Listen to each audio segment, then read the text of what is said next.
Everyone, good evening. मैं MB Singh आप सभी का अपने यूट्यूब चैनल मेरी क्लास में स्वागत करता हूं। आज हम लोग इतिहास के विषय में जानेंगे। यह इतिहास का पहला वीडियो है और धीरे धीरे इसकी पूरी वीडियो आपको मिल जाएंगी। तो ये इतिहास का पहला पार्ट है। उम्मीद करेंगे कि ये आपको वीडियो अच्छा लगेगा और आपकी आने वाले एग्ज़ाम में महत्वपूर्ण साबित होगा। तो चलिए शुरू करते हैं वीडियो को। इतिहास शब्द की यदि बात करें तो यह 3 शब्दों से मिलकर बना है, इतिहा प्लस आस। इसका मतलब होता है ऐसा निश्चित रूप से हुआ है, अर्थात अतीत में कोई ऐसी घटना जिसका कालक्रमिक निष्पक्ष स्रोतों के माध्यम से जो वर्णन या उल्लेख किया जाता है उसी को हम लोग इतिहास कहते हैं। परिभाषा में अगर हम देखेंगे तो किसी व्यक्ति, समाज अथवा देश से संबंधित महत्वपूर्ण विशिष्ट सार्वजनिक क्षेत्र की घटनाओं, तथ्यों और उनका कालक्रमिक वर्णन ही क्रोनोलॉजिकल डिस्क्रिप्शन या इतिहास कहलाता है। अर्थात किसी समाज विशेष की सांस्कृतिक, सामाजिक, राजनीतिक, आर्थिक स्थितियों के समय के साथ होने वाले परिवर्तन को प्रस्तुत किया जाता है। मतलब इतिहास वही 4 चीज़ें बताता है, आर्थिक, राजनीतिक, सामाजिक और सांस्कृतिक जो परिवर्तन धीरे धीरे आए हैं उन्हीं का दर्पण होता है। इसीलिए बीते हुए समय को इतिहास भी कहा जा सकता है।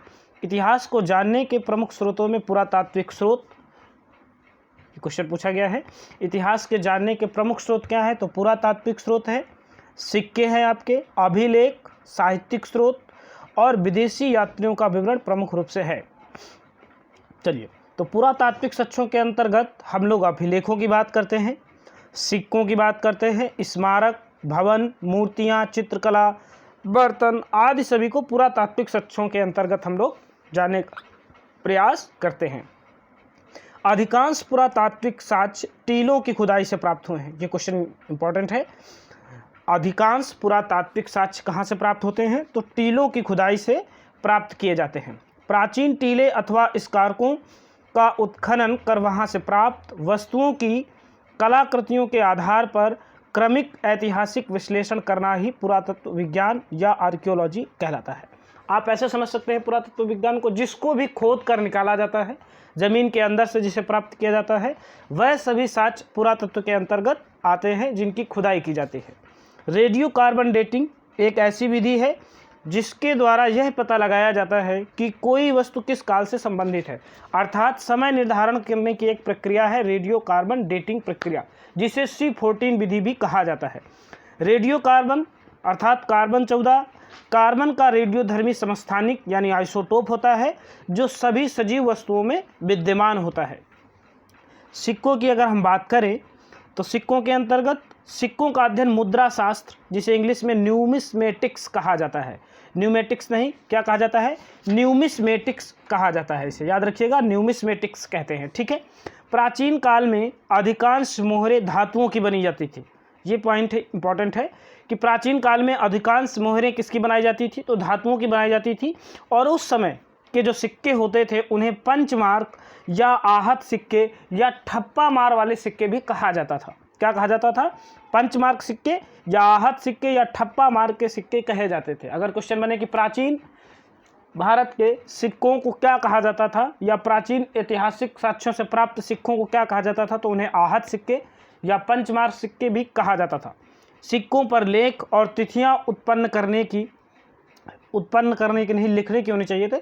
तो सिक्कों पर सबसे पहले लेख, तिथि अंकित करने की जो परंपरा है, अंकित होना चाहिए था, वो यूनानी शासकों ने प्रारंभ की थी। ये क्वेश्चन इंपॉर्टेंट है कि सिक्कों पर सबसे पहले लेख या तिथि या चित्र जैसी कल्पना किसने प्रस्तुत की या किसकी परंपरा थी? तो ये यूनानी शासकों की थी। यूनानी शासकों को ही इंडो बैक्ट्रियन शासक कहा जाता है, हिंद यमन शासक भी कहा जाता है।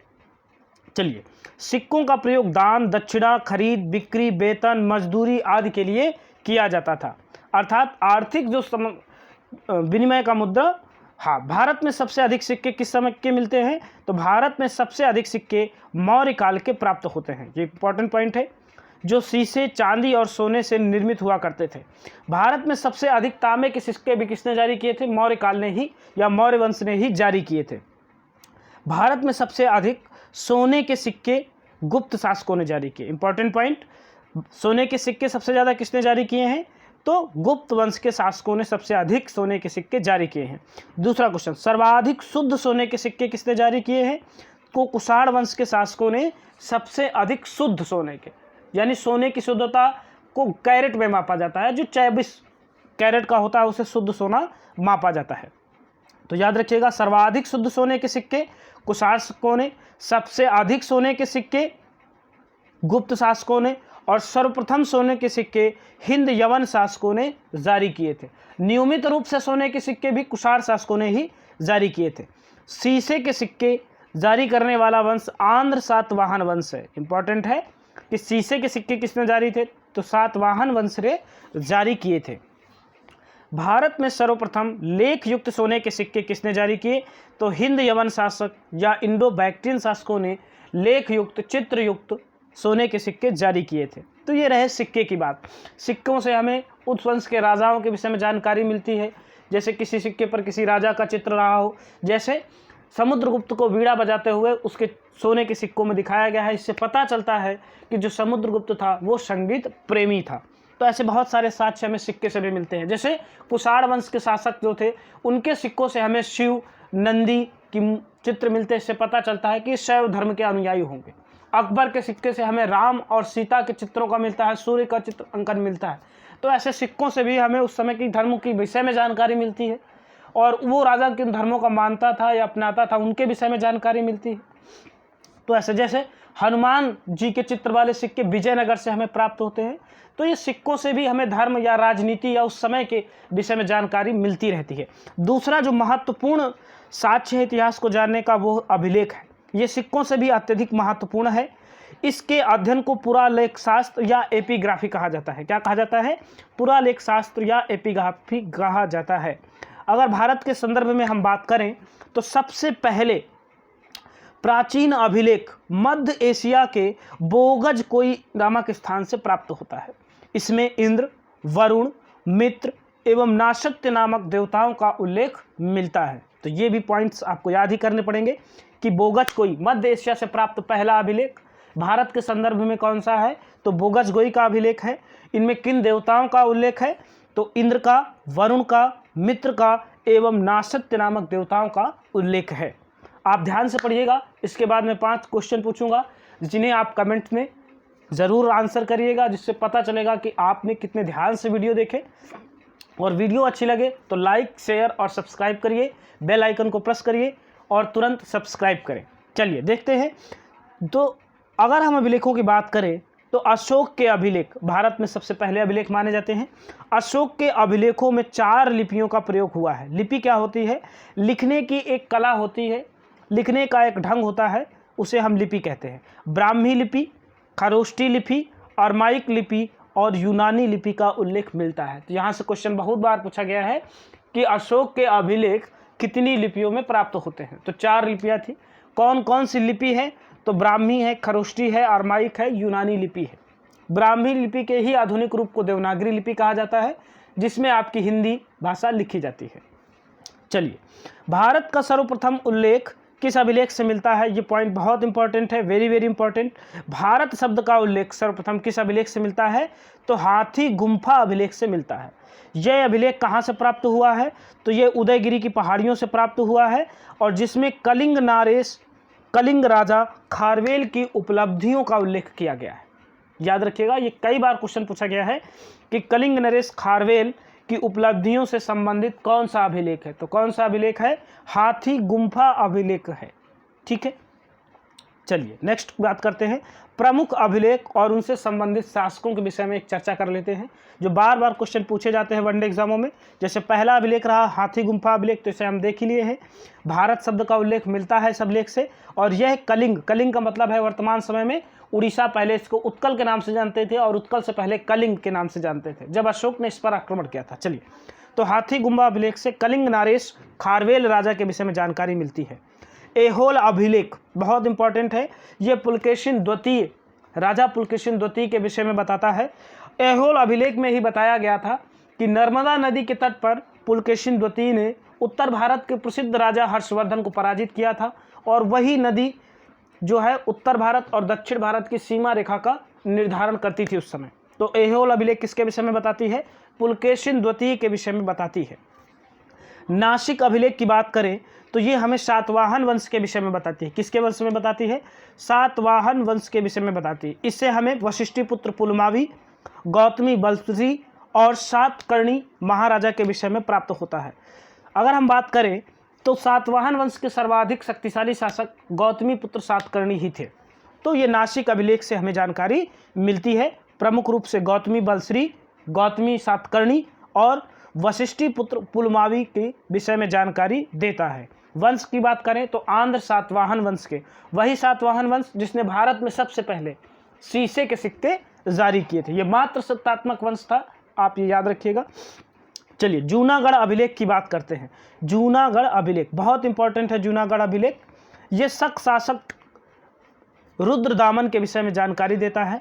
इसके साथ साथ इस अभिलेख से हमें अशोक और चंद्रगुप्त मौर्य के विषय में भी जानकारी प्राप्त होती है। तो ये आप याद रखिएगा, ये क्वेश्चन रिपीटेड है, कई बार एग्जाम में पूछा गया है कि जूनागढ़ अभिलेख से जो रुद्रदामन का था किन दो राजाओं का उल्लेख प्राप्त होता है? तो प्रमुख रूप से अशोक और चंद्रगुप्त मौर्य का उल्लेख इसमें प्राप्त होता है, ये याद ही रखना है। चलिए अगली बात करते हैं प्रयाग स्तंभ लेख। इसे प्रयाग प्रशस्ति भी कहते हैं। प्रशस्ति माने होता है प्रशंसा, जो किसी के प्रशंसा में लिखे जाए। तो प्रयाग प्रशस्ति अभिलेख प्रयागराज यानी इलाहाबाद से प्राप्त होता है। इसके ये समुद्रगुप्त की विजयों का गान करता है और प्रमुख रूप से इसे हरिशेन जो उनके दरबारी कवि होते थे, इन्होंने इसका काव्य शैली में उल्लेख किया हुआ है। तो ये बहुत इंपॉर्टेंट है, याद रखिएगा। प्रयाग प्रशस्ति अभिलेख कहाँ से प्राप्त होता है? तो प्रयागराज से प्राप्त होता है। किसके विषय में जानकारी देता है? तो समुद्रगुप्त के विषय में जानकारी देता है, या गुप्त कालीन था ये। समुद्रगुप्त की विजयों का उल्लेख किया गया है और इसके लेखक कौन थे? तो हरिशेन जो उनके दरबारी कवि हुआ करते थे, उन्होंने इसका वर्णन बहुत अच्छे ढंग से किया हुआ है। मंदसौर अभिलेख मालवा नरेश यशोवर्मन के विषय में हमें बताता है। चलिए ग्वालियर अभिलेख की बात करें तो प्रतिहार नरेश राजा भोज के विषय में बताता है, जो महान राजा माने जाते हैं। इन्हीं के नाम पर भोजपाल, भोजपाल से फिर भोपाल, भोजताल भी है वहाँ पर, बहुत प्रसिद्ध है। तो ये याद रखिएगा कुछ पॉइंट। देवपड़ा अभिलेख ये बंगाल शासक विजय सेन के विषय में हमें जानकारी देता है। देवपड़ा नहीं है, देवपाड़ा अभिलेख है। आप इसे याद रखिएगा, कौन सा अभिलेख है ये? देवपाड़ा अभिलेख है, ठीक है भैया, देवपड़ा नहीं है। ये बंगाल के शासक विजय सेन की विषय में हमें बताता है। ये सेन वंश के राजा थे। सेन वंश ने ही सबसे पहले हिंदी में अभिलेख जारी किया था, ये भी पॉइंट आप याद रखिएगा। महारौली स्तंभ लेख बहुत इंपॉर्टेंट है, ये दिल्ली में स्थित है। इसे चंद्रगुप्त द्वितीय जो गुप्तकालीन राजा थे, उन्होंने इसे बनाया था। ये विष्णुपद पहाड़ी पर स्थित था, बाद में इसे दिल्ली लाया गया था। ये चंद्रगुप्त द्वितीय की दिग्विजय यानी विजयों का उल्लेख करता है। उन्होंने 7 युद्धों में लगातार बाल्टिकों को पराजित किया था और ये धातु विज्ञान का महत्वपूर्ण या उत्कृष्ट उदाहरण है। लौह स्तंभ भी है और जिसमें अभी तक जंग नहीं ली है, इसलिए बहुत इंपॉर्टेंट है महारौली स्तंभ लेख, आप याद रखिएगा। बौद्ध स्तंभ लेख ये राजा वासुदेव के विषय में बताता है। ये भरहुत नामक स्थान से मिला था। राजा वासुदेव शुंग वंश के राजा थे। किस वंश के राजा थे? शुंग वंश के राजा थे। पुष्यमित्र शुंग ने इसकी स्थापना की थी। प्रमुख रूप से बौद्ध ब्राह्मण वंश था ये। मथुरा स्तंभ लेख की बात करें तो ये भी चंद्रगुप्त द्वितीय के विजयों के बारे में बताता है। यह गुप्त वंश का प्रथम अभिलेख भी है। यह प्रथम अभिलेख है जिसे चंद्रगुप्त द्वितीय ने जारी किया था। इसमें माहेश्वर समुदाय और उदित आचार्य के विषय में बताया गया है। चलिए गरुण स्तंभ लेख ये भागभद्र जो आपके शुंग वंश के राजा थे, उनके विषय में बताता है। इसमें बताया गया है आत्मसंयम, त्याग और नैतिक कार्यों के द्वारा स्वर्ग की प्राप्ति की जाती है, ऐसा इसमें उल्लेख किया गया है। तो गरुण स्तंभ लेख किसके विषय में बताता है? राजा भागभद्र के विषय में बताता है। ये हमें वेशनगर विदिशा से प्राप्त होता है। विदिशा आधुनिक समय में मध्य प्रदेश में है। एरण अभिलेख भी हमें समुद्रगुप्त के विषय में जानकारी देता है। एरण अभिलेख किसके विषय में जानकारी देता है? समुद्रगुप्त के विषय में जानकारी देता है। एरण अभिलेख भानुगुप्त के विषय में भी हमें जानकारी देता है। किसके विषय में जानकारी देता है? भानुगुप्त गुप्त वंश के एक राजा थे। भानुगुप्त, इसी अभिलेख से हमें पता चलता है कि भानुगुप्त के जो एक सेनापति थे गोपराज, उनकी युद्ध स्थल में मृत्यु के पश्चात उनकी पत्नी सती हो गई थी। तो सती का पहला साक्ष्य अगर किसी अभिलेख से मिला तो वह अभिलेख आपका कौन सा है? एरण स्तंभ लेख से है। यहाँ से हमें सती प्रथा का साक्ष्य मिलता है। ऐसा नहीं है कि यहीं से मिला, हमें अथर्ववेद से भी सती प्रथा के साक्ष्य का उल्लेख मिलता है। लेकिन अभिलेख की बात करें तो एरण स्तंभ लेख भानुगुप्त राजा थे गुप्त वंश के, उनके सेनापति गुप्त राज की पत्नी के सती होने की पहली चर्चा अभिलेख के रूप में हमें प्राप्त होती है। इसके पश्चात भीलसण स्तंभ लेख में कुमार गुप्त का उल्लेख किया गया है। कुमार गुप्त सम्राट के राजा थे, इन्होंने सबसे अधिक अभिलेख जारी किए।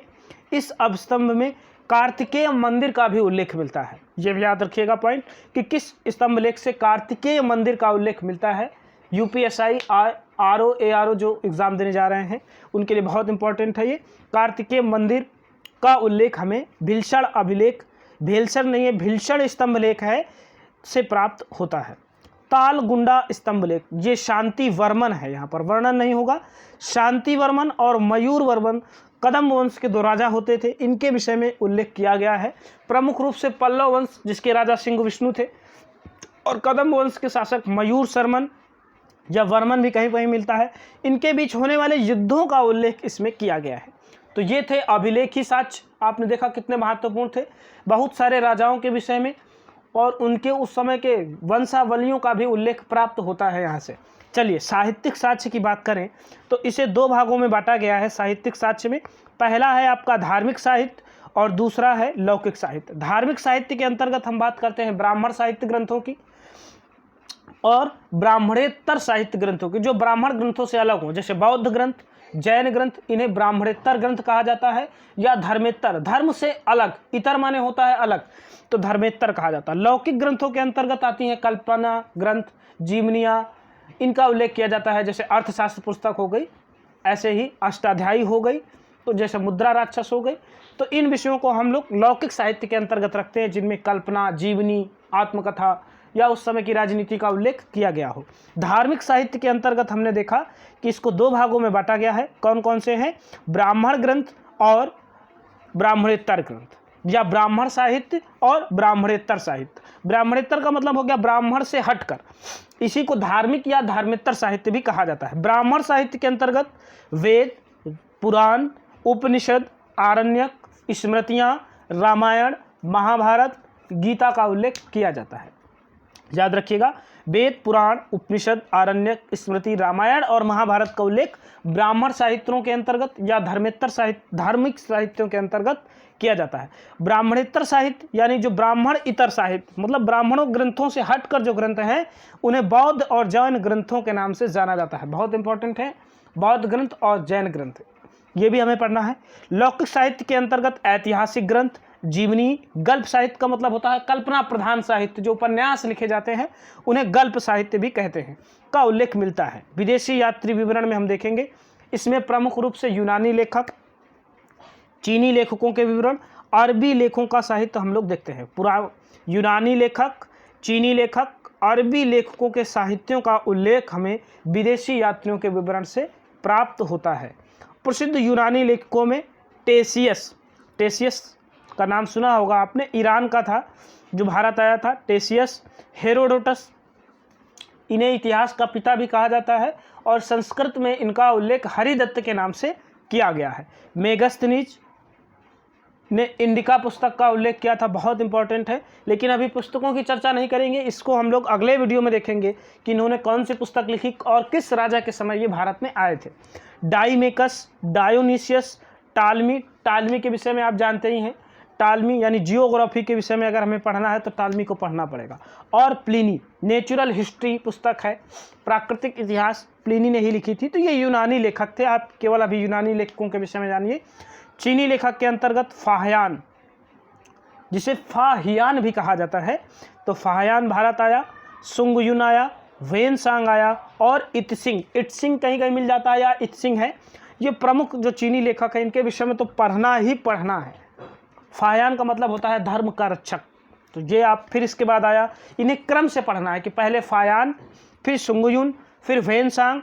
तो फाहियान चंद्रगुप्त द्वितीय के समय आया था और वेनसांग जो बहुत ज़्यादा पूछे जाते हैं, ये हर्षवर्धन के समय आए थे। इन्होंने ही हर्षवर्धन को शिलादित्य की उपाधि दी थी। चलिए, तो ये चीनी लेखक के बाद हम अरबी लेखकों के विषय में पढ़ेंगे।